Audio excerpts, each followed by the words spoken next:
Hello friends, welcome to খেল দুনিয়া।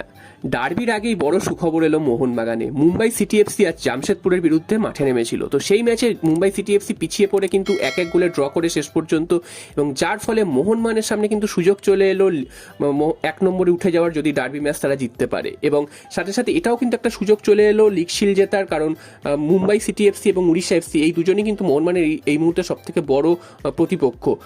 FC গোয়াও আছে, তবে এফসি গোয়া কিন্তু কিছুটা পিছিয়ে রয়েছে।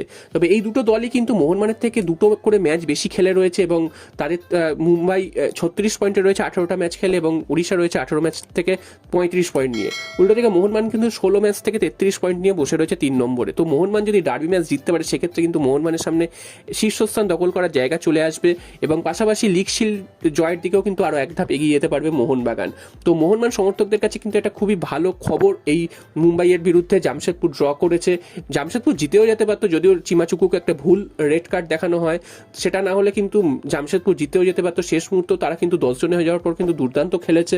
তো সব মিলিয়ে মুম্বাইয়ের এই পয়েন্ট নষ্টটা মোহনবাগানের জন্য কিন্তু খুবই ভালো একটা দিক, এবং ডার্বিতে নামার আগে মোহনবাগান এই রেজাল্টটা জেনে নামতে পারবে। সেটাও কিন্তু মোহনবাগানকে একটা বাড়তি অক্সিজেন দেবে, যাতে লিগ শীর্ষে তারা পৌঁছাতে পারে। তার জন্য কিন্তু তারা আরও বাড়তি উদ্যম নিয়ে খেলতে পারবে।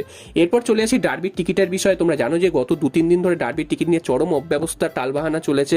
প্রথমে ডার্বির টিকিটের দামের একটা ফারাক ছিল, সেই ফারাকের বিষয়ে কিন্তু মোহনবাগান কোর্টে গেছিল, এবং সেখান থেকে কোর্ট রায় দেয় যে মোহনবাগানের যে দাবি যে জানাচ্ছে যে দুটো দলের টিকিটের ফারাক, সেটা কিন্তু একদম ঠিক, এবং সেটা কিন্তু করা উচিত না। এবং কোর্ট রায় দিয়েছিল যে দুটো দলেরই সমর্থকরা যেন সমান দামে টিকিট কাটতে পারে।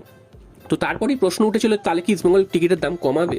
ইস্টবেঙ্গলের সমর্থকদের যা টিকিটের দাম, মোহনবাগানের সমর্থকদের তাই টিকিটের দাম। তবে আজ সন্ধ্যে অবধিও কিন্তু কোনো রকম সেই বিষয়ে কোনো আপডেট দেয়নি ইস্টবেঙ্গল ক্লাব কর্তৃপক্ষ বা ইস্টবেঙ্গলের যারা ম্যানেজমেন্ট রয়েছে, অর্থাৎ ইমামি কর্তৃপক্ষ, তারা কিন্তু কোনো আপডেট দেয়নি। এবং অনলাইনে কিন্তু সেই সেম দামেই কিন্তু টিকিট বিক্রি হচ্ছিল, বিকেল অবধি সেই সেম দামে হচ্ছিল। তো সন্ধ্যের পর থেকে দেখা যায় যে সেখানে কিন্তু একটা পার্থক্য ঘটেছে। সেটা হচ্ছে যে মোহনবাগানের যা টিকিটের দাম ছিল সেই টিকিটের দাম তো রয়েছে, উল্টে ইস্টবেঙ্গল গ্যালারির টিকিটের দাম মোহনবাগান গ্যালারির টিকিটের দামের সমান করে দিয়েছে।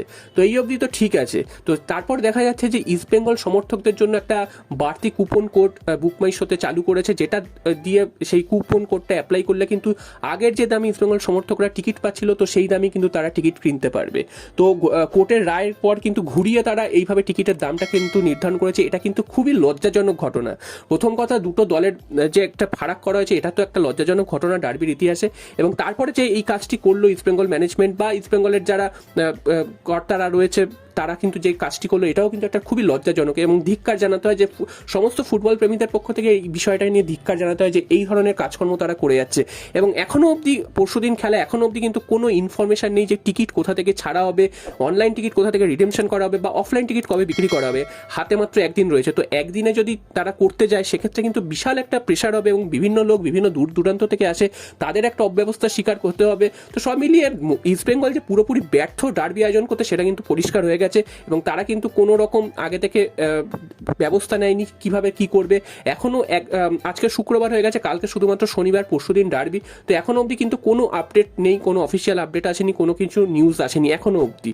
তো এরপরে হয়তো আসবে, কিন্তু তারপরে কতজন সমর্থক সেই টিকিট রিডিম করতে পারবে বা কতজন সমর্থক সেই টিকিট তুলতে পারবে, সেটাই কিন্তু এখন প্রশ্নের বিষয়। তবে এই বিষয়ে, ডার্বির আয়োজনের বিষয়ে কিন্তু ইস্টবেঙ্গল ম্যানেজমেন্টকে ধিক্কার জানাতে হয়, এবং ডার্বির টিকিট নিয়ে যে তারা নোংরামি করলো চরম, সেটার বিষয়ে কিন্তু ধিক্কার জানাতে হয়।